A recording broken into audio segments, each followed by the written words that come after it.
Milestone moment this morning for King Charles, who's delivered his first King's speech to open a new session of Parliament. Let's go live to Europe correspondent Ashley Mullaney in London. Ash, morning. There was a lot of pomp and pageantry to mark this occasion. There sure was, and no one does pageantry quite like the Brits, Eddie. And the opening of Parliament is about as gilded as it gets. King Charles arrived at Parliament today in a horse-drawn carriage. His crown had a carriage of its own, and the House of Lords was packed today to see Charles become the first to deliver a King's speech in 70 years. My Lords and members of the House of Commons,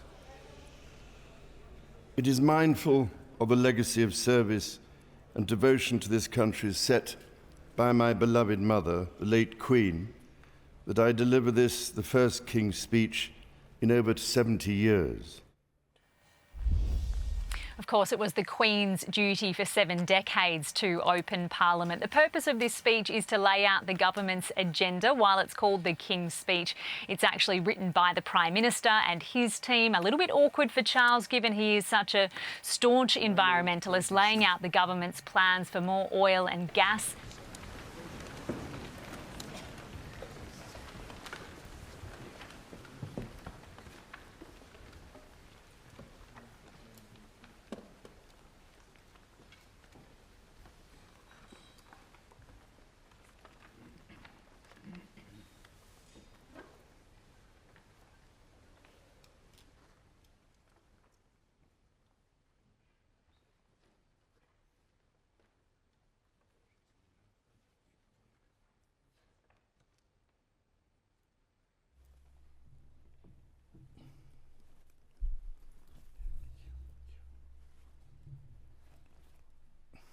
My Lords, pray be seated.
My Lords and members of the House of Commons,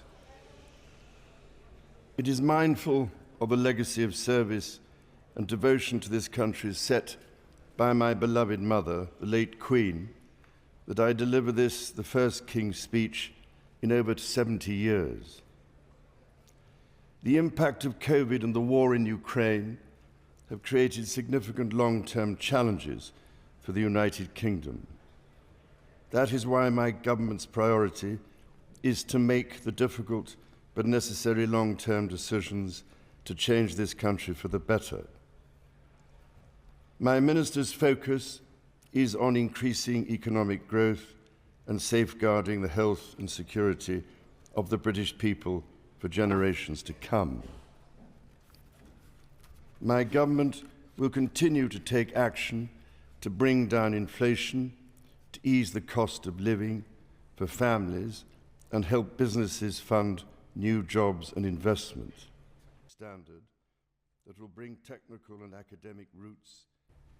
Legislation will be introduced to strengthen the United Kingdom's energy security and reduce reliance on volatile international energy markets and hostile foreign regimes. This bill will support the future licensing of new oil and gas fields, helping the country to transition to net zero by 2050 without adding undue burdens on households. A bill will be brought forward to promote trade and investment My ministers will introduce new legal frameworks to support the safe commercial development of emerging industries, such as self-driving vehicles, introduce new competition rules for digital markets, and encourage innovation in technologies such as machine learning, and minimum service levels to prevent strikes from undermining patient safety.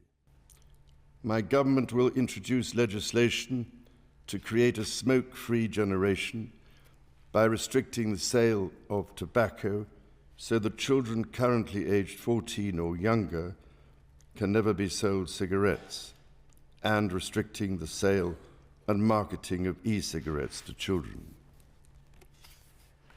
Public premises from terrorism in light of the Manchester. My government will, in all respects, seek to make long-term decisions in the interests of future generations.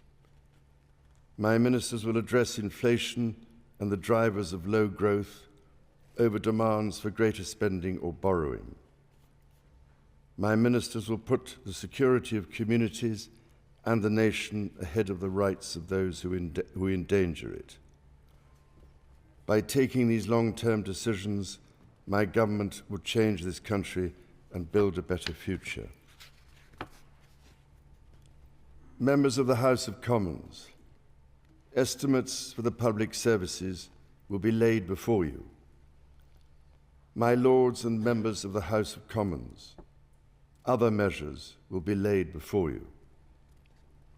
I pray that the blessing of Almighty God may rest upon your counsels.